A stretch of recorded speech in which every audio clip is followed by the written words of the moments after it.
கல்யாணம் ஆனவுடனே ஹனிமூன் போகிறாங்க. ஊட்டி, கொடைக்கானல், ஏற்காடு போகிறாங்களா? இந்த டிவி சேனலுங்க சும்மா இருக்க மாட்டானுங்க. மைக்கு கேமரா எடுத்துன்னு அந்த ஹனிமூன் கப்பல் இருக்குல்ல, அவனுங்களை பேட்டி காணுமானுங்க. பார்த்துக்கிறீங்களா? பேட்டி எடுக்கிற தம்பதிக்கிட்ட பேட்டி எடுக்கிற எல்லா நிருபர்களும் அந்த பொண்ணுக்கிட்ட தான் கேள்வி கேட்பானுங்க. உங்களுக்கு பிடிச்ச ஹீரோ யாரு? அந்த பொண்ணு அஜித், விஜய், கார்த்தி, சூர்யா. ஒரு பொண்ணு கூட ஹஸ்பண்ட் பேரை சொல்லவே சொல்லாது. சொல்லுமா? சொல்லாது. நம்மளும் அதை பற்றி கவலைப்பட மாட்டான். அந்த ஹேண்ட்பேக் இங்கே வச்சுக்கின்னு அந்த பொண்ணு கூடயே ஒட்டி நிற்பான். ஏன்னா ஃப்ரேம்லையாவது நம்ம வரணுமேனு. அதுக்காக அந்த பொண்ணுக்கிட்ட போய் சண்டை போட முடியுமா? அது மனசில் இருக்குது சொல்லுது. ஏதோ பெருந்தன்மையாக நம்மக்கிட்ட ஒய்ஃபாக இருக்குது. சும்மா போய் நீ அஜித்தை இப்படி சொன்ன, நான் தானே உன்னை கட்சி வரையும் காப்பாற்றுவேன், சண்டை போடக்கூடாது, அமைதியாக இருக்கணும். உண்மை அது. ஏன்னா நீ அஜித்தை பார்த்துருக்க, உன் மூஞ்ச கண்ணாடியில் பார்த்துருக்க. There is lot of different இல்லை, விட்டுணும். நிறைய பேருக்கு அது தெரியல. சில பேர் சொல்கிறான், சார் சினிமா, ஓ இப்போ இதெல்லாம் சினிமா டிக்கெட்டு ஏறிடுச்சு 200 ரூபா. ஏண்டா ஒரு வாரம் இரு, ராக்கர்ஸில் போட்டுற போகிறான். அடுத்த வாரம் 25 ரூபா சிடி விற்க போகுது. எதுக்கு அதுக்கு போய் எதுக்கு கவலைப்படக்கூடாதுங்க சார். ஹஸ்பண்ட் அண்ட் ஒய்ஃப் சண்டை ஒரு 20 வருஷத்துக்கு முன்னால் ஹஸ்பண்டும் ஒய்ஃபும் சண்டை போட்டுக்கிட்டா ஹஸ்பண்ட் வந்து சமாதானப்படுத்துறதுக்காக சாயங்காலம் வீட்டுக்கு வரும்போது 1/2 கிலோ அல்வா, 2 முழம் மல்லிப்பூ, சமாதானம், அது மாதிரி ப்ராக்டிக்கலாக பார்த்துருக்கோம். ஈவன் இலக்கியத்திலலாம் படிச்சிருக்கோம், கதையிலெல்லாம். இப்போ அது மாதிரி முடியாதுங்க. 1/2 கிலோ அல்வாவே 400 ரூபாய்க்கு விற்கிது. 2 முழம் பூவு கிட்டத்தட்ட 100 ரூபா சென்னையில். இவ்வளோ காஸ்ட்லியாக எதுக்கு சமாதானம் ஆகுதுன்னு விட்டுறான். ஆனால் அது சண்டையை வளர்க்கும். புத்திசாலி என்ன பண்ணுவான் தெரியுமா? நேராக வீட்டில் போய் ஜன்னலெல்லாம் சதிட்டு படார்னு காலில் விழுவான். முடிஞ்சு போச்சு. 10 பைசா செலவு கிடையாது சார். எல்லாமே அப்படி தான். எதுவாக இருந்தாலும் சரி, நம்ம என்ன பாசிட்டிவாக. நிறைய பேரோட பிரச்சனை என்ன தெரியுமா? மனைவி மரியாதை தரல சார், என் ஒய்ஃபு வீட்டில் மதிக்கவே மாட்டேங்குதே. கணவன் மனைவி உறவுலாம் வந்து அதிலெல்லாம் நீ ஐஎஸ்ஓ பார்க்கக்கூடாது. 901, 9001. ஒய்ஃபுனா அப்படி தான் புரிஞ்சுக்கணும். நம்மளுக்கு மரியாதையே கொடுக்க மாட்டாங்கன்றதுல தெளிவாக இருக்கணும். தெளிவு வந்துருச்சுன்னா உங்களுக்கு எதாவது குடும்ப கஷ்டம் வருமா சார்? சார் எங்கள் வீட்டில் டேங்க் கிளீனிங் ஞாயிற்றுக்கிழமை எப்போது ஒரு வாட்டி நான் தான் பண்ணுவேன். டேங்க் கிளீனிங் பண்ணுறதுக்காக மேலே போனேன். ப்ளீச்சிங் பவுடர் எடுத்துக்கினேன். டேங்க் கிளீனிங்க்கு என்ன ட்ரெஸ் சார் போட்டு போவாங்க? மேலே இருக்கிற டேங்கை க்ளீன் பண்ணுறதுக்கு என்ன ட்ரெஸ்ஸு போட்டு போவாங்க? ஒரு ஷார்ட்ஸு, ஒரு டிஷர்ட்டு. கேவலமாக போயிட்டு ஃபுல்லாக க்ளீன் பண்ணிவிட்டு இறங்குறேன். எனக்கே தெரியுது ப்ளீச்சிங் பவுடர் நாத்தம். அப்போ தான் என் ஒய்ஃபு ஃப்ரெண்ட்ஸு அவங்க எல்லாம் இந்த இது கம்ப்யூட்டர் கம்பெனி ஃப்ரெண்ட்ஸு 4 பேர் வந்து உட்காருது. என் ஒய்ஃபுக்கு என்னை பார்த்தோன்னே பக்குன்னு ஆயிடுச்சு. என்னை இன்ட்ரடியூஸ் பண்ணணும். என்ன பண்ணுறதுன்னு அவன் முழிக்கிறான். அந்த ஃப்ரெண்ட்ஸு நான் உள்ளே வந்தோடனே எனக்கே தெரியுது, உள்ளே ஃபுல்லாக ஹால் ஃபுல்லாக ப்ளீச்சிங் பவுடர் வாசனை. என் ஒய்ஃபு சொல்கிறாங்க ஃப்ரெண்ட்ஸுக்கிட்ட, this is my husband, sometimes she looks buffoon அப்படின்றான். சார் அதுக்காக டேங்க் கிளீனிங் கோட் சூட்டாக போட்டு போக முடியும்? நம்மளை பஃபூன்னு சொல்லிட்டான் விடு. எல்லாமே அப்படி தான். சில பேர் ஒய்ஃப் ஆஃபீஸுக்கும் போனோம். சில பேர் அநியாயங்க, எதிர்பார்ப்பே தமாஷா இருக்குது. நான் பார்க்குறேனே, இந்த பெண் உங்களுக்கு கல்யாண பெண் எப்படி வேண்டும் அப்படின்னா சில பேர் கூச்சமே இல்லாமல் சொல்கிறான், படித்த அழகான கை நிறைய சம்பளம் வாங்குகிற அடக்கமான பெண் வேண்டும்னு கேட்பான். பார்த்தீங்களா? டேய், அந்த காம்போல அடக்கம் எப்படி வரும்? இல்லை, வெறும் அடக்கம்னு விடு. படித்த அழகான வேலைக்கு போய் கை நிறைய சம்பாதிக்கிற அடக்கமான பெண், அந்த காம்போல வராது. நம்ம எல்லாமே மாற்றி மாற்றி தான் சார். உண்மையிலேங்க பேப்பர்காரன்னு எவ்வளோ மாறிக்கிறான், நம்மளை மாற்றிட்டான் பாருங்க சார். ஒரு ஆள் 6 கல்யாணம் பண்ணி அரெஸ்ட் ஆகியிருக்கான். 6வது கல்யாணம் போது அரெஸ்ட் பண்ணிட்டாங்க. அதாவது 6 பொண்ணு வாழ்க்கையை நாசம் பண்ணிட்டான். இல்லை, அவனை போடும்போது என்னங்க போடணும் பேப்பரில்? திருட்டு பைய, களவாணி பைய, மோசக்காரன், நாசக்காரன், அப்படி தானே சார் போடணும். ஆனால் பேப்பரில் பார்த்தீங்கன்னா காதல் மன்னன் கைது அப்படின்னு போடுறான். நமக்கு என்னன்னா, இவன் அவனை திட்டுறானா இல்லை நம்மளெல்லாம் மன்னன் ஆகிறதுக்கு மோட்டிவேட் பண்ணுறானா? அப்படியா போடுறது? எல்லாமே அப்படிதான். அதாவது மனைவி வந்து சம்பளம் கொடுக்குறாங்கன்னா சில விஷயம் நம்மளுக்கு அட்ஜஸ்ட் பண்ணிட்டு தான் போகணும். இப்போ என்னோடய ஒய்ஃப் வேலை செய்கிறாங்க சார், நான் எவ்வளோ சம்பளம் வாங்குறோமோ அவ்வளோ சம்பளம் வாங்குறாங்க. ஆனால் என்ன ஒன்று, திடீர்னு குண்டு தூக்கி போடுவாள். திடீர்னு காலையில் நம்ம ஆஃபீஸுக்கு கிளம்பும்போது என்னை என் ஆஃபீஸில் ட்ராப் பண்ணிவிடுங்கன்னுவா. எரிச்சலாக இருக்கும். ஏன்னா நம்ம மைண்ட் செட்டப் வேறு அன்னைக்கு காலையில். அதுவும் இல்லாமல் அவங்க ஆஃபீஸு வீட்டிலேருந்து இந்த பக்கம் 5 கிலோமீட்ரு, என் ஆஃபீஸு வீட்டிலேருந்து இந்த பக்கம் 5 கிலோமீட்ரு. அவங்கள விட்டுட்டு நான் போனோம், வேறு வழி இல்லை. ஒன்றாந்தேதி நம்ம அவங்க சம்பளத்தை வாங்கி வைக்கிறோம், செலவுக்கு அட்ஜஸ்ட் பண்ணிக்கணும், வாமா அப்படின்னு. இல்லை என்ன பிரச்சனைனா, அவங்க ஆஃபீஸ் பார்த்தீங்கன்னா மெயின் கேட்லேருந்து டைம் ஆஃபீஸே 1 கிலோமீட்டருக்கு மேலே இருக்கும். உள்ள எம்என்சி கம்பெனி. அன்றைக்கி எட்டு போய் உள்ளே விட்றேன், ஒரு 30 வயசு பையன் சார், அவனுக்கு கல்யாணம் ஆச்சோ இல்லையோ தெரில. என் ஒய்ஃப் சொல்கிறா, இவர் தான் எங்கள் டீம் மேனேஜரு, குட் மார்னிங் சொல்லுங்கன்றா. யாருக்கு? அவனுக்கு. நான் ஏன் குட் மார்னிங் சொல்லணும்? நான் என் ஆஃபீஸில் ஜென்ரல் மேனேஜருங்க, எல்லாருமே எனக்கு குட் மார்னிங் சொல்லுவானுங்க. நான் 30 வயசு பையனுக்கு நான் போய் என் குட் மார்னிங் சொல்கிறேன். டீம் மெம்பர், டீம் லீடர்னு அவன் என்ன தோனியா? அவன் அதை விட இன்னும் மோசம்னா, அவன் என்னை பார்த்து சொல்கிறான், என்ன மிஸ்டர் மோகன் சுந்தரம் வேலைக்கு போலியா அப்படின்றான். ஏதோ பையன் குழந்தைங்கள பார்த்து நீ ஸ்கூலுக்கு போலியான்னு கேட்குற மாதிரி. ஒரே நிமிஷம் கோபம் வந்தது. ஒய்ஃபு மாதம் சம்பளம், குட் மார்னிங் சார், முடிஞ்சு போச்சு.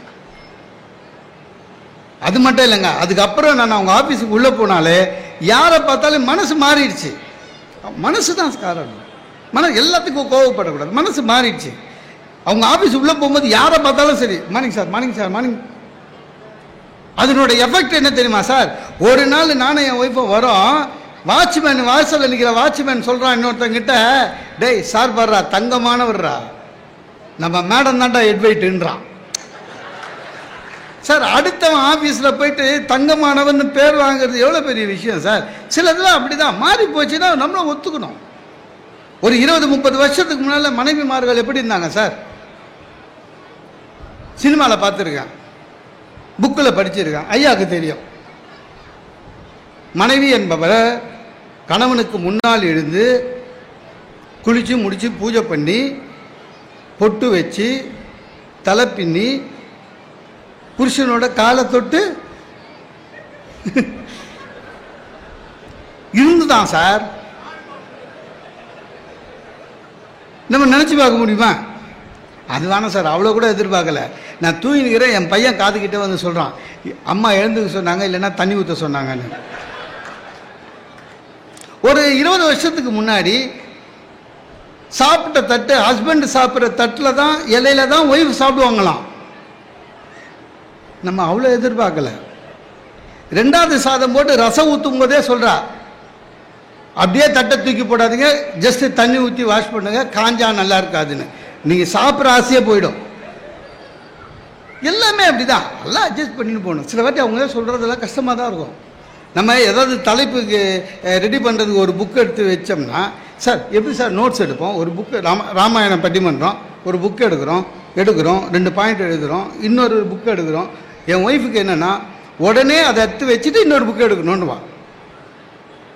நீ ஒரு புக்கு பார்த்து பாயிண்ட் எடுத்தியா, அது வை, இன்னொரு புக்கு எடு, எல்லாத்தையும் பரப்பி வைக்காத வீட்டில். எடுத்த இடத்துல வெய்யி, எடுத்த இடத்துல வெய்யி, எடுத்த இடத்துல வெய்யின்னு பார்த்து பார்த்து பார்த்து பார்த்து அப்புறம் ஒரு நாள் நான் சொல்லிட்டேன், நீ சொல்கிறது தப்பு இல்லைம்மா, இன்னும் கூட 20 வருஷம் முன்னால் ராயபுரத்துலேருந்து எடுத்துன்னு வந்தேன், போய் வச்சுட்டு வந்துடுவான்னு. அன்னிலேருந்து அது சொல்கிறது இல்லை. அட்ஜஸ்ட்மெண்ட் தானே சார், எல்லாமே நம்முடைய மனசு சார், எல்லாமே அட்ஜஸ்ட்மெண்ட்டு தான் சார். சென்னையிலலாம் ஈவினிங்கில் வந்து ஃபேமிலியோடு வெளில போகிறதோட சும்மா இருக்கலாம், பஸ்ஸில் அவ்வளோ க்ரௌடு. நானும் என் ஒய்ஃபும் ரிசப்ஷனுக்கு பஸ்ஸில் போகலான்னு முடிவு பண்ணி ஏறினோம், பயங்கர க்ரௌடு. அது என்னவோ தெரியலங்க, பஸ்ஸில் ஏறினோடனே லேடிஸுக்கு மட்டும் எப்படியோ சீட்டு கிடச்சிடுதுங்க, டிக்கெட்டும் கிடையாது. நம்ம டிக்கெட் வாங்கிக்கின்னு கூட்டம் முந்தி முந்தி முந்தி முந்தி டிரைவர் கிட்ட எடுத்துமே விட்டானுங்க. அந்த என்ஜின் சூடு, காலெல்லாம் சூடு. திரும்பி பார்த்தா ஒய்ஃப் எங்கே இருக்குதுன்னே தெரியல. நம்ம ஹைட்டுக்கு எவனையும் தெரியல பின்னாடி. எனக்கு என்ன பையனா 4வது ஸ்டாப்பிங்கில் இறங்கணும். இந்த ஒய்ஃபு கரெக்டாக இறங்குவாங்களா விட விடப்பட்டு, ஏன்னா மிஸ் ஆகிடுச்சுன்னா பிரச்சனை சார். வேண்டாத தெய்வம் இல்லை. என் பஸ் ஸ்டாப்பிங் வந்து இறங்குறேன். இறங்கின உடனே திரும்பி பார்க்குறேன், பின்னால் ஒய்ஃப் இறங்கலை. பஸ் எப்போ வேணாலும் எடுத்துருவான். வேறு வழியில் இந்த படிக்காதவங்க கத்துவாங்களே, அது மாதிரி பரிமளம்னு கத்துறேன். திடீர்னு உள்ளேருந்து ஒரு அம்மா எட்டி பார்த்து இன்னாங்க இருந்துச்சு. அது வேற பரிமளம். அந்த பரிமளத்துக்கு பாருங்க, அவங்க ஹஸ்பண்டு குரலும் என் குரலுக்கும் வித்தியாசம் தெரியல. இன்னாங்க இருந்துச்சு. ஆக்சுவலாக நம்ம பரிமளத்தை விட அது பெட்டராக இருந்தது. அதுக்காக இறங்க சொல்ல முடியாதுல்ல. கட்சியா நம்ம பரிமளம் இறங்கிடுச்சு.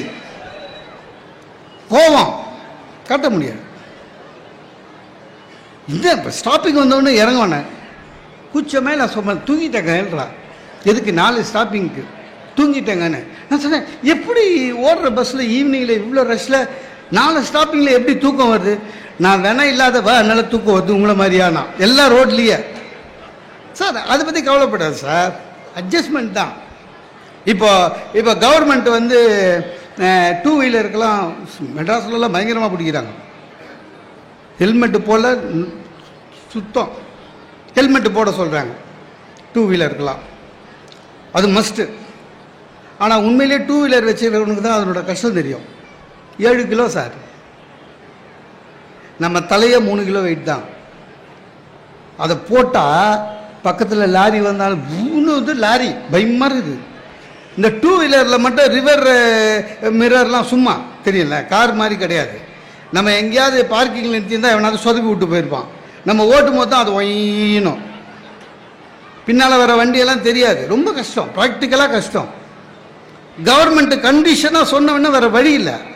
எப்பவுமே ஒரு பிரச்சனை வரும் வாழ்க்கையில் சார். ஒன்று பூட்டு செய்கிற கம்பெனி தான் உங்களுக்கு 3 சாவியும் கூட சேர்த்து தருது. ஞாபகம் வச்சுக்கலாம். பிரச்சனை வரும், அதுக்கு தீர்வு கண்டிப்பாக 3 தீர்வாவது இருக்கும். அதை யோசிக்கணுமே தவிர பிரச்சனையை பார்த்து பயந்துடக்கூடாது. ஹெல்மெட்டு போடுறதுன்றது பிரச்சனை 2 வீலர் காரனுக்கு. ஆனால் அதில் எவ்வளோ நன்மை இருக்குன்னு பாருங்க. சாதாரணமாக பின்னால் ஏறி உட்காந்து உங்கள் அம்மா சரியில்லை, உங்கள் தங்கச்சி சரியில்லை, உங்கள் தொண ஒன்றும் கேட்காது.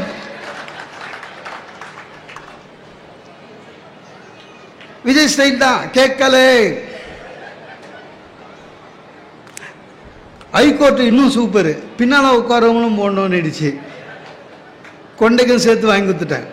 அப்போவும் நம்மால் அந்த விண்டுஷீலை தூக்கி ஓன்னு கத்தின்னு வரா, ஒன்றும் கவலை இல்லை. ஆக ஒரு பிரச்சனை வந்ததுன்னா அதில் என்ன நன்மை இருக்குன்னு பார்க்கணும். அதுதான் கரெக்டு. நல்லாலாம் போச்சு. நீங்கள் படிச்சிருப்பீங்கன்னு நினைக்கிறேன். ஈரோட்டில் என்ன ஆயிடுச்சுங்க, ஒரு பெட்ரோல் பங்கில் 2 ஹஸ்பண்ட் அண்ட் ஒய்ஃபு, ஒரே கலரு பைக்கு, 2 பேரும் பெட்ரோல் போட வந்தான். இந்த ஒய்ஃபு 2 இறங்கி நின்றுது. பெட்ரோல் போட்டு வரும்போது ஒரு ஒய்ஃபு வேற ஒருத்த வண்டியில் ஏறி உட்காந்துடுச்சு. இப்போ தெரியுதா ஒய்ஃபெல்லாம் ஹஸ்பண்டை எப்படி ஐடென்டிஃபை பண்ணுறாங்கன்னு? பைக்கு கலர் வச்சு ஏறி உட்காந்துச்சு. அவனும் ஸ்டார்ட் பண்ணிட்டான். கொஞ்சம் தூரம் போனோன்னே என்னங்க இந்த வழியில் போகிறீங்கன்னு குரல் கேட்குது.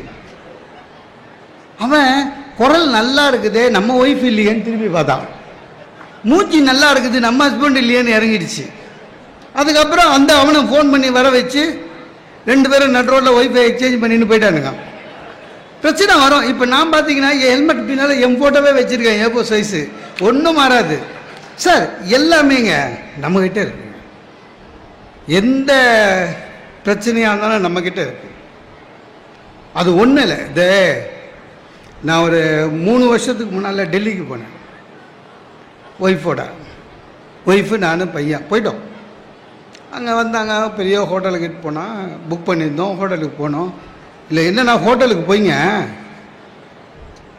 நம்ம மனுஷ மூளை இருக்குல்ல, ரொம்ப வித்தியாசமானது. நீங்கள் எவ்வளவோ படிக்கிறீங்க, படிக்கிறது எல்லாமே எப்பவுமே ஞாபகத்தில் இருக்காது. ஆனால் எப்போ உங்களுக்கு ஞாபகப்படுத்தணும்னு மூளைக்கு தெரியும்.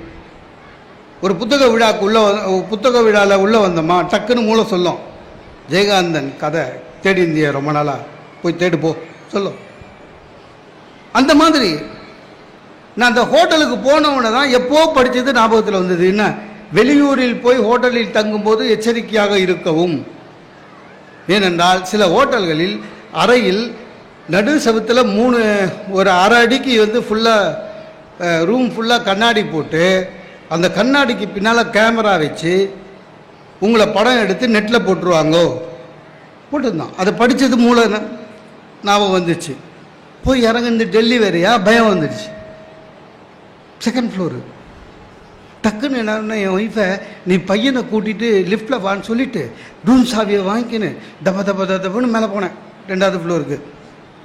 ஆனால் அப்போவே இன்னொன்று ஞாபகம் வந்தது. ஏன்னா அதை படிக்கும் போதே கூட ஒன்று படித்தேன். ஆனால் நீங்கள் கவலைப்படாதீர்கள், அந்த கண்ணாடிக்கு பின்னால் கேமரா இருக்கா இல்லையான்னு கண்டுபிடிச்சிடலாம். எப்படின்னா, ரூமில் ஃபுல்லாக லைட்டை ஆஃப் பண்ணிவிட்டு ஒரு டார்ச் லைட் எடுத்து அந்த கண்ணாடியில் காமிங்க.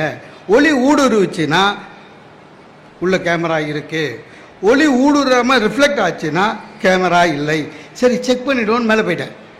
மேலே போய் ரூம் லைட்டெல்லாம் ஆஃப் பண்ணி என் செல்ஃபோன் எடுத்து டார்ச் அடிச்சு இப்படி அடிக்கிறேன். சார் அடிக்கும் போதுங்க மறந்துடுச்சு. ஊடுருவுச்சுன்னா இருக்குதுன்னு அர்த்தமா, ஊடுருவலனா இருக்குதுன்னு அர்த்தமா மறந்து போச்சு. திரும்பி பார்க்குறேன், என் ஒய்ஃபு பையனை வச்சுன்னு சூட்கேஸை வச்சுன்னு கோவமாக நிற்கிறா. அங்கே எங்களை தனியாக விட்டுட்டு இங்கே என்ன வந்து மேஜிக் பண்ணின்னுக்கிற அப்படின்னா. இப்போ ஒய்ஃபு கிட்ட கேட்கலாம் இந்த மாதிரி இருக்குன்னு, அத்தோடு முடிஞ்சுது டூரு. ஆனால் டார்ச் அடிச்சு பார்த்து இது ஊடுருவதா பாருன்னு கேட்க முடியாது. ஏன்னா ஊடுருவது அப்படின்னா என் ஒய்ஃபுக்கு புரியாது. அவன் இங்கிலீஷ் மீடியம் படித்தவன். ஊடுருவத்துக்கு என்ன இங்கிலீஷில் எனக்கு தெரியாது. ஏன்னா நான் தமிழ் மீடியம் படித்தவன். எதுக்கு பிரச்சனைன்னு எல்லா லைட்டும் போட்டேன். 2 நாள் சார் வள்ளலார் மாதிரி மூஞ்சி மூடிக்கினே உட்காந்துருந்தேன். வேறு வழியே கிடையாது. எதுவாக இருந்தாலும் சார் நல்லது செய்யுங்கன்னு எல்லாம் சொல்கிறாங்க. நல்லது செய்கிறதுலேயே பார்த்து செய்யணும். ஐயா ஒன்றும் அற்புதமாக சொன்னாங்க, நன்றாற்றல் உள்ளும். இல்லைன்னா டெய்லி அரைக்கு 10 ரூபா கொடுக்குற மாதிரி தான் நன்றாற்றல் உள்ளும். எனக்கு தெரியுங்க, நம்ம ஆளுங்க எல்லாரும் பாருங்கள் இப்போ யாருமே பேங்க்குக்கு போகிறதில்ல. எல்லாம் ஏடிஎம்லேயும் டிரான்சாக்ஷன்லேயும் கம்ப்யூட்டர்லேயும் முடிச்சிடறோம். பேங்க்குக்கு போகிறவனை பாருங்கள், கூச்சமே இல்லாமங்க செல்ஃபோன் எடுத்து போகிறான், சார்ஜர் எடுத்து போகிறான், ஹெட்ஃபோன் எடுத்து போகிறான், எல்லாம் எடுத்து போகிறான். பேனா மட்டும் எடுத்துன்னு வர மாட்டான். உள்ளே வந்து பிச்சை எடுப்பான். நம்ம ஆளுங்க பிச்சைன்னு முடிவு பண்ணிட்டான்னா only in English. Excuse me pen please கொடுத்தா திருப்பி கொடுக்க மாட்டான். ஏன் நிறைய பேனா அது மாதிரி தொலைச்சிருக்கேன். கோவம் வந்து என்ன பண்ணேன், கொஞ்ச நாள் என்ன பண்ணேன், பேனா வந்து எவனாவது கேட்டான் வச்சுக்கலாம் மூடியை கட்டிட்டு கொடுப்பேன். அவ்வளோ கேவலமாக பார்ப்பானுங்க சார் நம்மக்கிட்ட. அதாவது அவங்க பேனா இல்லாமல் வர்றது தப்பு இல்லையா, இந்த மூடியை கட்டிட்டு கொடுக்குது அவனுக்கு அவ்வளோ டென்ஷன் ஆகிடுவானுங்க. நம்பாமலையா அப்படின்னு அப்படியே கொடுத்து பார்த்தேன். நம்ப மாட்டீங்க சார், இதுவரையும் என்கிட்ட 21 பேனா மூடி இருக்குது. தூக்கி போட்டு போட்டானுங்க. நல்லது செய்யணும்னா கஷ்டம்.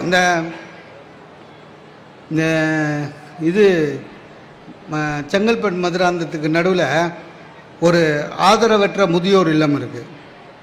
உண்மையிலே அவங்களுக்கு இந்த இது இல்லை, பணம் கொடுத்து சீனியர் அது இல்லை, உண்மையிலே ஆதரவு இல்லை. குழந்தை குட்டி எதுவுமே இல்லாமல் சீனியர் சிட்டிசன்ஸ் எல்லாம் எபோவ் 65. ஒரு 125 பேர் இருக்காங்க அங்கே.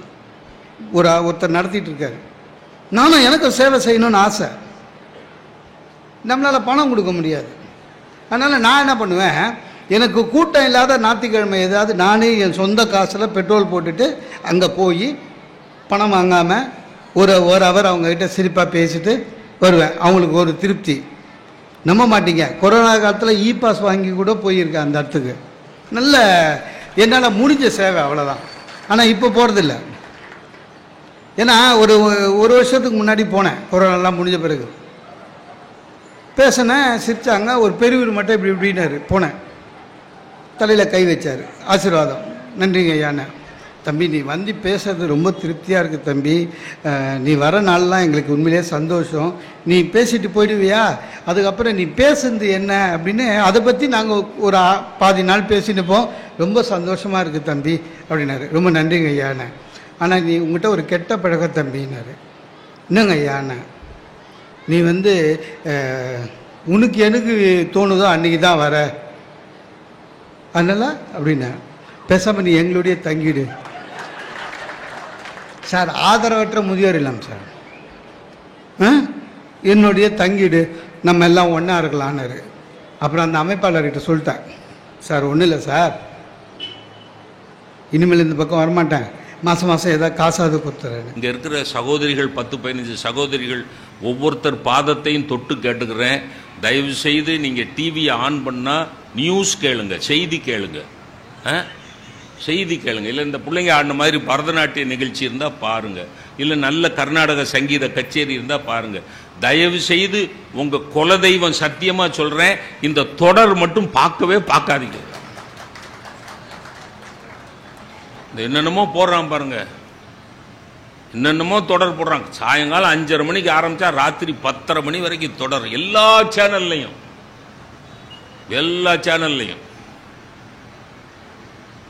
அதில் என்ன தெரியுமா, எல்லா சேனல்ல வர்ற எல்லா தொடர்லையும் முக்கியமான கருத்து 4 தான் இருக்கும், 4 அல்லது 5 தான் கருப்பொருள், 5-6 கருப்பொருள் தான். என்ன தெரியுமா? 1, கல்யாணமான பொண்ணோட தாலியை எப்படி அறுக்கிறது. ஏற்கனவே அந்த பொண்ணு கல்யாணம் ஆயிடுச்சு, அந்த புள்ள கழுத்தில் இருக்க தாலியை எப்படி அறுத்துட்டு அவன் மவனுக்கு வேற ஒரு பொண்ணை கட்டி வைக்கிறது. இது ஒரு கருத்து. 2வது கருத்து, அக்கா காதலிக்கிற பையனையே காதலிக்கிற தங்கச்சிய அக்காவே ஆள வச்சு அடிக்கிறது. நாட்டுக்கு எவ்வளவு தேவை இதெல்லாம். நான் ஒரு சீரியல் பார்த்தேன், அதுல ஒரு மாமியாருக்கு விஷம் கொடுக்கறதுக்காக மருமக தீர்மானம் பண்றான். இப்படி ஒரு பாட்டில் எடுத்துக்கிட்டா, அதுல விஷம்னு எழுதியிருக்கு. எதுல? பாட்டில் விஷம் அப்படின்னு எழுதி. அப்பதான் நமக்கு அது விஷம்னு தெரியுமா, இல்லைன்னா கோகோ கோலான்னு நினைச்சிருவோமா. விஷம்னு எழுதி அதை அப்படி காட்டுறான். கேமராக்காரன் அப்படி பக்கத்தில் கொண்டாந்து காட்டுறான். எதை? விஷத்தை காட்டினோன்னு அவ மைண்ட் வாய்ஸ், இன்னைக்கு ராத்திரி என் மாமியா குடிக்கிற பாலில், அங்கே யாருமே இல்லை, அவ மட்டும்தான் இருக்கா, என் மாமியா கொடுக்குற பாலில் இந்த விஷத்தை கலந்து, எப்படி இதான் கழுத விஷம்னு எழுதியிருக்குல்ல, இதை கலந்துன்னு சொல்ல, இந்த விஷத்தை கலந்து கொடுத்து அவ கதையை முடிக்கலைனா நான் எங்கள் அப்பனுக்கு பிறந்தவ இல்லை அப்படின்னு ஒரு வசனம். தொடரும் போட்டாங்க. இப்போ நம்ம வீட்டு அக்கா தங்கச்சிக்கெல்லாம், ஏக்கா நாளைக்கு ஓப்பன் பண்ணி ஊற்றிடுவாள்ல, அடுத்த நாள் அதே சீரியல் அதே டயத்தில் இந்த பாருங்களேன் சார், ஒரு பாட்டில் திறக்கிறதுக்கு எவ்வளோ நேரம் சார் ஆகும் சார்? இந்த பாட்டில் திறக்க இவ்வளோ தானே சார்? அவள் அப்படி திறக்க மாட்டா, அவள் கதாநாயகி. அவள் என்ன பண்ணுவா தெரியுமா, இந்த பார்ல பீர் பாட்டில் ஓப்பன் பண்ண தடவி ரசித்து ஓப்பன் பண்ணுவாங்கல்ல, பார்த்துருக்கீங்களா? அப்படியே அது மாதிரி இப்படி தடவி கொடுத்து மறுபடியும் அந்த விஷம்ங்கிறத பார்ப்பா, படிப்பா. படிச்சுட்டு அவளுக்குள்ள இருந்தா அப்புறம் தான் இது மூடிக்கு கையை கொண்டு போறதுக்கு எதுக்கு அவ்வளோ நேரம்? மெதுவாக திறப்பா. பாட்டில் திறந்துட்டா தொடரும். செத்தான். ஐயா எப்படி சாப்பிட்டுக்கிட்டே எப்படி பேசுறது? இது சீரியலை விட கொடுமை. அவர் பாருங்க, அவருக்கு இதெல்லாம் மாவட்ட நிர்வாகத்துக்கு பணிவாக ஒன்று சொல்லிக்கிறேன். 1/2 மணி நேரம் அங்கே உட்காந்துருந்தேன்ல சார், அந்த டான்ஸ் ஆடையில் அங்கே தான் சார் உட்காந்துருந்தேன். அந்த தமிழ் பண்பாட்டு பேரவையை சார்ந்த நண்பர்கிட்ட கூட நான் ஒரு டீ கிடைக்குமான்னு கேட்டேன். அப்போல்லாம் கொண்டாந்து கொடுக்காம பேச ஆரம்பித்த பிறகு ஒரு கேக்கு முந்திரி பருப்புலாம் கொண்டாடுறாரு. இப்போ நான் என்ன பண்ணுறது? கேக்கை கடித்தா பேச முடியாது, பேசினா கேக்கை கடிக்க முடியாது. சரி அதை விடுங்க. மெதுவாக துறப்பா, தொடரணும்னு போட்டுருவாங்களா. அடுத்து பாலை மெதுவாக ஊற்றுவா, சொட்டு சொட்டாக விஷத்தை கலப்பா, தொடரும் போட்டுருவாங்க. புதன்கிழமை ஆச்சு, வியாழக்கிழமை ஆச்சு. அது என்னமோ அந்த வீட்டில் மட்டும் சமயக்கட்டு மாடியில் இருக்கு. எந்த வீட்லையா அப்படி இருக்குமா? எனக்கு தெரிய கிடையாது. சமயக்கட்டு மாடியில், சமயக்கட்டில் பாலில் விஷத்தை கலந்து அந்த படியில் இறங்கி இறங்கி இறங்கி இறங்கி வருவா. இறங்கி வந்து மாமியா கிட்ட வந்து நிப்பா. தொடரும். கடைசி அந்த விஷங்கலந்த பாலை மாமியா கையில கொடுப்பா. மாமியா கையில வாங்கிடுவா. வாங்கிட்டு பாலாமா, யாரு மாமியா, பாலாமா, மருமக மனசுக்குள்ள விஷமுடி. எப்படி மாமியார விஷம் அத்தைன்னு கூட சொல்ல மாட்டா, விஷமுடி, இன்னையோட உன் கதை முடிஞ்சுதுடி அப்படின்னு சொன்னோன்னே மாமியா அந்த அந்த டம்ளரை தொடரும். இந்த வாய்க்கிட்ட கொண்டு போயில தொடரும்ன்றவாங்க. அதில் கூத்து என்னன்னா, அந்த வாய்க்கிட்ட கொண்டு போயில தொடரும்னு போட்ட நாள் வந்து சனிக்கிழமை. ஞாயிற்றுக்கிழமை ஒருத்திக்கு தூக்கம் கிடையாது. ஒருத்தி பேசிக்கிறா, ஏக்கா திங்கக்கிழமை கொடுத்துருவாள்லக்கா. அதில் ஒரு மாமியாலே கேட்குது மருமகள்கிட்ட வீட்டில், ஏட்டி ஏய் பரிமளா திங்கக்கிழமை கொடுத்துருவாள்ல. அந்த பொண்ணு கொடுத்துருவோம்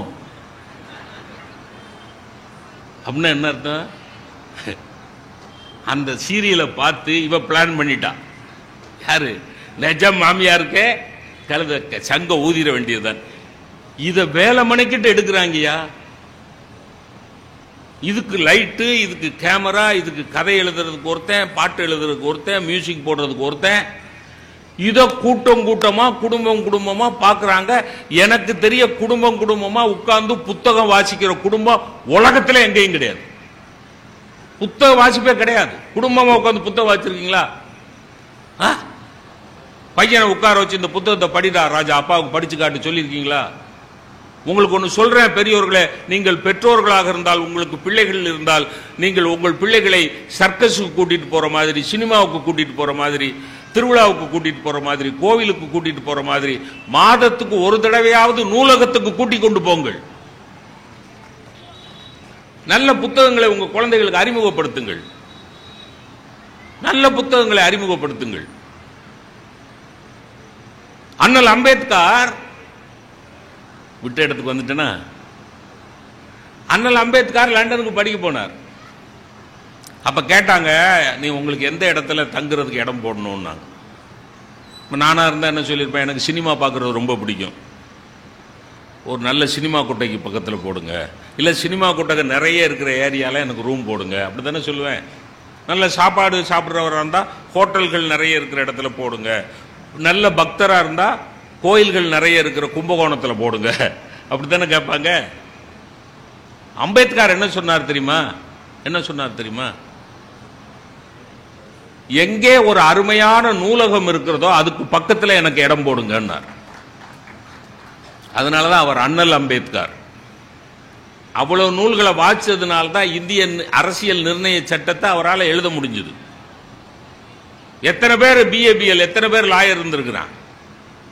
யாராலும் முடியாது, யாருக்கும் சாத்தியப்படாது. அண்ணல் அம்பேத்கருக்கு மட்டும் எப்படி சாத்தியப்பட்டது? வாசிப்பு சார், பரந்த வாசிப்பு, வைட் ரீடிங், நிறைய வாசித்தார்.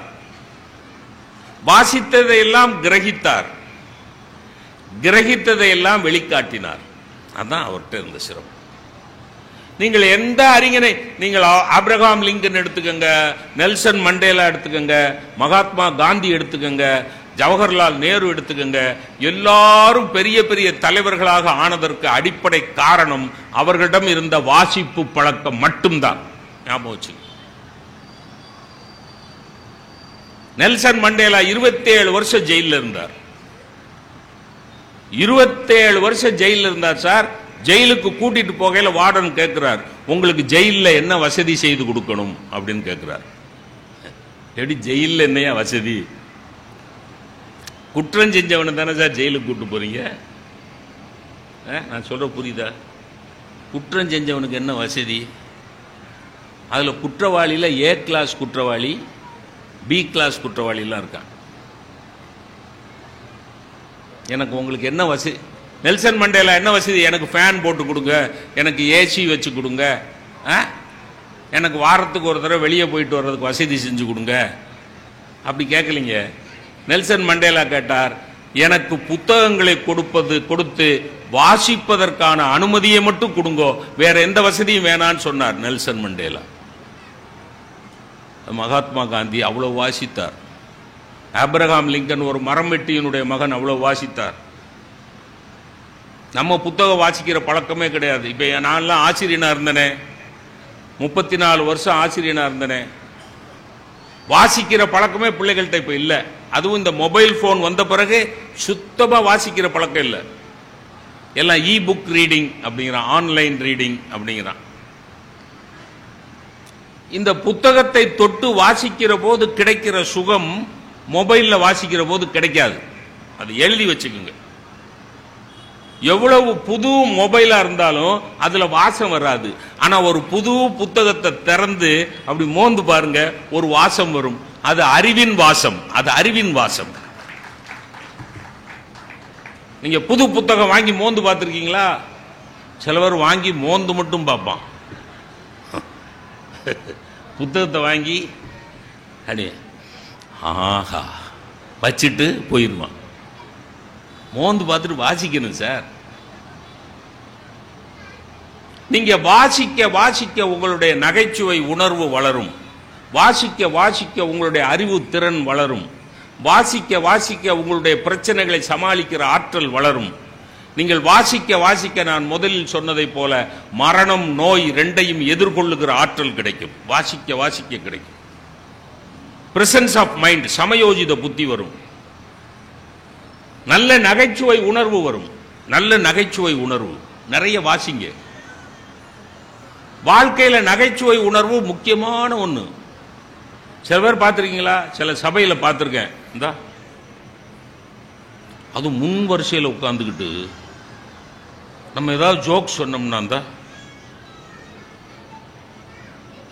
அவர் பெரிய அதிகாரியாம், இல்ல பெரிய பணக்காரராம், பெரிய செல்வந்தராம், தொழில் அதிபராம், சிரிச்சா அவருடைய கிரீடம் இறங்கிருமா. சிரிச்சா அவரோட கிரீடம் இறங்கிருமா. நல்லா சிரிங்க சார். வாய் விட்டு சிரிச்சா நோய் விட்டு போச்சுன்னு சொல்லியிருக்கான். நல்லா சிரிங்க. அதுக்கு என்ன காசா பணமா? அதுலயும் சிலவர் பார்த்திருக்கீங்களா?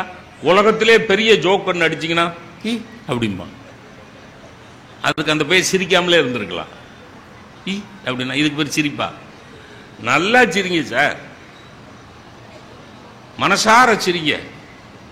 என்.எஸ். கிருஷ்ணன் ஒரு பிச்சைக்காரர் வந்து வாசல்ல நிப்பார் பாருங்க. ஒரு ஜோக் பாருங்களேன், எப்படி சிந்திச்சிருக்கான் பாருங்க. என்.எஸ். கிருஷ்ணன் வீட்டில் உட்கார்ந்துருப்பார். மதுரம் அடுக்கலையில் வேலை பார்த்துட்டு இருப்பாங்க. டி.ஏ. மதுரம். ஒரு பிச்சைக்காரர் வந்து அம்மா தாயேம்பார். வெளியே எட்டி பார்ப்பார் என்.எஸ்.கே. கலைவாணர். உள்ள ஏய் மதுரம், ஒரு ராஜா வந்திருக்காரு பாரு. வந்து நிக்கிறது யாரு? பிச்சைக்காரன். ஒரு ராஜா வந்திருக்காரு பாரு. அந்த அம்மா வெளியே வந்து பார்த்தா என்னங்க பிச்சைக்காரர் நிக்கிறாரு ராஜாங்கிறீங்க. எல்லாரும் இந்நாட்டு மன்னர்னு சொல்றாங்கல்லடி. எவ்வளவு பெரிய விஷயம் சார் அது. எல்லாரும் இந்நாட்டு மன்னர்னு சொல்றீங்களடா. இந்த பிச்சைக்காரன் இந்த நாட்டுக்கு மன்னனா? இந்த பிச்சைக்காரனுக்கு என்னடா வசதி செஞ்சு கொடுத்துருக்கீங்க? அவனை பிச்சைக்கார நிலைமையில கொண்டு வந்து உட்கார வச்சுட்டு எல்லாரும் இந்நாட்டு மன்னர்னு சொல்றதுக்கு உங்களுக்கு எப்படிடா தெம்பும் திராணியும் வந்ததுன்னு ஒரு நகைச்சுவையில கேள்வி கேட்டார். யாரு? என்.எஸ். கிருஷ்ணன். நகைச்சுவை ரொம்ப பெரிய விஷயம் சார். இப்ப இருக்கிற நகைச்சுவையெல்லாம் விட்டுருங்க. இப்ப எல்லாம் பாடி லாங்குவேஜில் தான், எல்லாம் உடல் சேட்டையில தான் நகைச்சுவை. நான் என் வாழ்க்கையில அனுபவிச்சதை ஒன்று சொல்றேன் சார். மதுரை ரயில்வே ஸ்டேஷன்ல கோயம்புத்தூருக்கு போறதுக்கு, ஒரு கூட்டத்துக்கு போறதுக்கு ட்ரெயின் பிடிக்கணும். காலையில் 6 மணிக்கு ட்ரெயின். டிஃபன் கட்டிட்டு வரல. மனைவிக்கு உடம்பு சரியில்லை, ஒன்றும் செய்யலை. அதனால நான் போகிற வழியில் ஏதாவது வாங்கிக்கிறோமா அப்படின்னு வந்தால் அந்த நேரத்தில் எந்த கடையிலையும் எதுவும் ரெடி ஆகலை. ஒரு டீ கடையில் மட்டும் மசால் வடை போட்டுக்கிட்டு இருந்தான். டீ கடையில் மசால் வடை போட்டோம்னா சரி, அவசரத்துக்கு ஒரு 2 மசால் வடை வாங்கி வச்சுக்குவோம். எப்படியும் ட்ரெயினில் வந்து டீன்னு ஒன்று கொண்டு வருவான், டீன்னு ஒன்று கொண்டு வருவான். அதை வாங்கி 2 மசால் வடையை சாப்பிட்டுட்டு அந்த டீயை குடித்தோம்னா பசி ஓரளவுக்கு அடங்கிரும், பார்த்துக்கோன்னு வேகமாக போகிறேன். அந்த கடைக்கிட்ட 1/2 மணி நேரம் தான் இருக்குது ட்ரெயின் வர்றதுக்கு. வேகமாக போகிறேன், கிழிஞ்ச ட்ரௌசர் போட்டுக்கிட்டு பஞ்சடைஞ்ச கண்ணோட எண்ணெய் வைக்காத தலையோட ஒரு ஏழை பையன் பொட்டணம் கட்டி கொடுத்துக்கிட்டு நிற்கிறான் டீ கடையில். அந்த பையன்கிட்ட போய் தம்பி ரயிலை பிடிக்கணும் 2 வடை கட்டுன்னு. இது நல்ல நுணுக்கமாக கவனிங்க. ரயிலை பிடிக்கணும் 2 வடை கட்டு அப்படின்னு. அந்த ஏழை பையன், அடுத்த வேளை சோத்துக்கு உத்தரவாதம் இல்லாத பையன், என்னை மேலையும் கீழையும் பார்த்தான். மேலையும் கீழையும் பார்த்துட்டு, சார் அப்படின்னா, என்னடா நக்கலா? இல்லை சார், நக்கல்லாம் இல்லை சார், உங்களை நான் பாராட்டுறேன் சார், நீங்கள் பெரிய கெட்டிக்காரர் சார். ஓ, அப்போ நம்ம பேராசிரியருங்கிறது இந்த பையலுக்கு தெரிஞ்சிருச்சு போல் இருக்கு அப்படின்னு நினச்சிக்கிட்டு, என்னடா நான் காலேஜ் ப்ரொஃபஸர்னு உனக்கு அதெல்லாம் விடுங்க சார், காலேஜ் ப்ரொஃபஸராக இருக்கிறவன்லாம் கெட்டிக்காரன்னு உங்கள்கிட்ட யார் சார் சொன்னா? அவன் போகிற போக்கில் அடிக்கிறான். காலேஜ் ப்ரொஃபஸர்லாம் கெட்டிக்காரன்னு உங்கள்கிட்ட யார் சார் சொன்னா? சரி விடுறா, என்ன ஏன்டா கெட்டிக்காரன்னு சொன்னா? சார், எனக்கு தெரிய எல்லாரும் வடையை வச்சு எலியத்தான் சார் பிடிப்பாங்க, நீங்கள் ரயிலையே பிடிக்கிறீங்களே சார். சார், மனிதனுக்கு தானே சார் சிந்தனையே, சிந்திக்கவும் தெரியணும், சிரிக்கவும் தெரியணும். இந்த 2 மனிதனை தவிர வேற எந்த ஜீவனுக்கு இருக்கு? யோசனை பண்ணி பாருங்க. எந்த இடத்திலும் தன்னிலை மாறாமல் இருப்பதற்கு நூல்கள் தான் மிகப்பெரிய துணை செய்யும். உடல் நோய்க்கு மருந்துண்டு மருத்துவர் தருவார், மனநோய்க்கு மருந்தே எது? நூலகம் என்பதை விட அதை மருத்துவ நிலையம் என்றே சொல்லலாம். மருத்துவ நிலையம் என்றே சொல்லலாம். பல நூல்களை படிக்கிற போதுதான் சார் சொத்து சண்டை வருது, மகாபாரதம் முன்னிக்கும். சொந்தங்கள் பிரச்சனை வருது, மகாபாரதம் நிற்கும் இல்லையா? சொத்து வேண்டாம் வேண்டாம் என்று தூக்கி இருந்தால் சொந்தங்கள் பெருகும் என்பதைத்தான் ராமாயணம் சொல்லுகிறது. சொத்து வேண்டும் வேண்டும் என்று போராடினால் சொந்தங்கள் அழிந்துவிடும் என்ற எச்சரிக்கையை சொல்லுவதுதான் மகாபாரதம் சொல்லுகிறது. என்றால் ஒரு நூல் நம்முடைய மனசுக்கு மருந்தாக மாறி நம்மை அறியாமல் நமக்கு ஒரு புத்துணர்ச்சியை தருகிற ஆற்றல் நம் இந்த நூல்களுக்கு உண்டு. நிறைய வாங்குங்க, போகும்போது நல்ல நூல்களை தேர்வு செஞ்சு வாங்குங்க. அதுதான் இந்த புத்தக திருவிழாவினுடைய முழுமையான நோக்கம். பிள்ளைகளை படிக்க வைங்க, கொஞ்சம் படிப்புக்கு சொல்லிக் கொடுங்க, அந்த ஆர்வத்தை தூண்டுங்க. ஏன்னா இன்னைக்கு இருக்கிறது பேச்சிலும் எழுத்திலும் பல குற்றங்கள் நிறைந்து இருக்கிறது, ரொம்ப கஷ்டமா இருக்குது. அவனுடைய மாற்றி யோசிக்கிற சிந்தனை வளர்ந்திருக்கிறது, அது வேற விஷயம். நான் ஒண்ணு சொல்றேங்க. ஒரு அண்மையில் ஒரு கவிதை படித்து, ரொம்ப அற்புதமான கவிதை. கல்லுக்கு தெரியுமா தான் கடவுளாக போகிறோமா படியாக போகிறோமா? சிற்பி ஒரு கல்லை தேர்ந்தெடுத்து அதை 2ஆக பிளந்து ஒரு பகுதியை சிலையாக்குகிறான், மற்றொரு பகுதியை படியாக்கி விட்டான். ஏன் அந்த பிரச்சனை? உளி விழுவது வலி என அழுதது ஒரு கல், அதனால் அது சிதைந்து போனதனால் படிக்கல்லாக மாறிவிட்டது. அது உளி விழுவது வலி என அழாமல் பொறுத்து கொண்டது. சிற்பி நினைக்கிற உருவத்தை நான் எடுத்தே தீருவேன் என்று அந்த கல் வைராக்கியத்தோடு இருந்ததனால் அது சிலையாகிவிட்டது. சிதைந்து போன கல் மிதிக்கப்படுகிறது, சிலையான கல் துதிக்கப்படுகிறது. என்றால் கல்லுக்கு தெரியுமா தான் கடவுளாக போகிறோமா படியாக போகிறோமா? நெல்லுக்கு தெரியுமா தான் பிரசாதமாக போகிறோமா கோவிலுக்குள் பிரேத சாதமாக போகிறோமா? நெல்லுக்கு தெரியுமா பிரசாதமாக போகிறோமா பிரேத சாதமாக போகிறோமா? புல்லுக்கு தெரியுமா தான் பிள்ளையாரிடம் போவோமா புழுதியில் போவோமா? சொல்லுக்கு தெரியுமா தான் வசையாக போகிறோமா வாழ்த்தாக போகிறோமா? கல்லுக்கோ நெல்லுக்கோ சொல்லுக்கோ புல்லுக்கோ அது எப்படி ஆகும் என்று அவற்றுக்கு தெரியாது. அதை பயன்படுத்துகிற மனிதனை பொறுத்துத்தான் அதனுடைய உயர்வும் தாழ்வும் அமைகிறது. என்றால் மனிதன் சரியானவனாக இருக்க வேண்டும். ஒரு மரத்தின் கோணலை ஒரு நூல் சீர்படுத்துகிறது. நூல் வச்சு பார்ப்பார் தச்சர். ஆச்சாரி என்ன பண்ணுவாரு? ஒரு குண்டு கட்டி நூலை தான் வச்சு பார்ப்பார். மரத்தின் கோணலை ஒரு நூல் தீர்க்கிறது, மனதின் கோணலையும் நாம் வாசிக்கும் நூல் தீர்க்கிறது. என்றால் அதில் அவ்வளவு விஷயம் இருக்கியா? அவ்வளவு விஷயம் இருக்கு. படிக்க படிக்க படிக்க படிக்க மகிழ்ச்சி வரும், மகிழ்ச்சி வர ஒரு மனமாற்றம் வரும். அதனால தான் என் பாட்டன் பாரதி என்ன சொன்னா, எழுத்தும் தெய்வம் எழுதுகோலும் தெய்வம். அந்த படைப்பாளிகளாக தெய்வங்கள் இங்க 3 பேர் உட்கார்ந்துங்கிறாங்க. படைப்பாளிகளாக 3 தெய்வங்கள், 2 தெய்வங்கள் வந்திருக்காங்க ஐயா, எழுத்தாளர்கள். ஒரு பிரசவத்துக்கு சமம் ஐயா, அது ஒரு சுகப்பிரசவத்துக்கு சமம் ஒரு நூலை எழுதுவது என்பது. சாதாரணமானதா? அது சாதாரணமானதா? தாம்பரத்தில் ஒரு நூலாசிரியருக்கு 1 லட்சம் ரூபாய் பரிசு கொடுத்தாங்க சார், மேடையில் கூப்பிட்டு. 1 லட்சம் ரூபாய் கொடுத்த உடனே அவருக்கே ஒன்றும் தாங்கலை, கீழே உட்காந்து ரசிச்சுக்கிட்டு இருந்த அவருடைய ஒய்ஃபை மேடைக்கு கூப்பிட்டாரு. அம்மா கமலம் வா அப்படின்னு சொல்லி மேடையிலே அந்த 1 லட்சத்தை உனக்கு தாமான்னு கொடுத்தாரு. அந்த அம்மா கைகால்லாம் நடுங்குது, வாங்கிக்கிச்சு, வீட்டுக்கு வந்தது. ஏயா திடுதிப்புன்னு என்னை கூப்பிட்டு அந்த 1 லட்சம் ரூபாய் என்கிட்ட கொடுத்தியே, யாராவது அந்த புஸ்தகத்தை பேரை கேட்டால் கூட எனக்கு தெரியாதே, நீ ஏதாவது கேள்வி கேட்டிருந்தான்னா என் கதி என்ன ஆயிருக்கும். அதெல்லாம் இல்லை புள்ள, நீ தான் அதுக்கு பொருத்தம். ஏன் தெரியுமா, உங்கள் அம்மா வீட்டுக்கு போனதில்ல கோச்சிங்கன்னு 3 மாதம், அப்போ எழுதின புஸ்தகம் முடியாது. அப்போ எழுதின புஸ்தகம் அப்படின்னா ஒரு எழுத்தாளனுக்கு சூழ்நிலை சாதகமாக இருக்க வேண்டும் இல்லை? இத்தனை நெருக்கடிகளிலும் ஒரு எழுத்தாளன் ஒரு படைப்பை உருவாக்குகிறான் என்றால் படைக்கிறவன் பிரம்மாவுக்கு சமம். உண்மையிலே சாதாரணமானது சார். அவனுடைய எழுத்துக்கள் எல்லாம் ஒரு கருத்தினுடைய பிழிவு சார். அது வந்தே மாதரம் என்ற சொல்லுக்கு எவ்வளவு வலிமை இருந்தது. உலகத்தையே புரட்டி போட்ட சொல்லு 2 இல்ல. லேடிஸ் அண்ட் ஜென்டில்மேன் என்று முழங்கிய சிகாகோ மாநாட்டிலே பிரதர்ஸ் அண்ட் சிஸ்டர்ஸ் என்று பேசினாரே சுவாமி விவேகானந்தர், அதுதான் இந்திய தேசத்தின் இறையாண்மையை வெளிப்படுத்தியது. சொல்லுக்கும் எழுத்துக்கு எவ்வளவு இருக்குது சார். நான் சென்னையில் போய் பார்க்குறேன், ஒரு ஆஸ்பத்திரி வாசலில் எழுதிக்கிறான், பதறிட்டேன் சார். இங்கே ஆப்ரேஷனுக்கு பணம் கட்டினால் போதும், அனைத்து செலவுகளும் அடக்கம்னு எழுதிட்டாங்க. இல்லை அவன் எதை நினைச்சு எழுதனா, அதை விட ஒரு ஆஸ்பத்திரி வாசலில் எழுதிக்கிறான் நன்றி மீண்டும் வருகன்னு எழுதிக்கிறான்.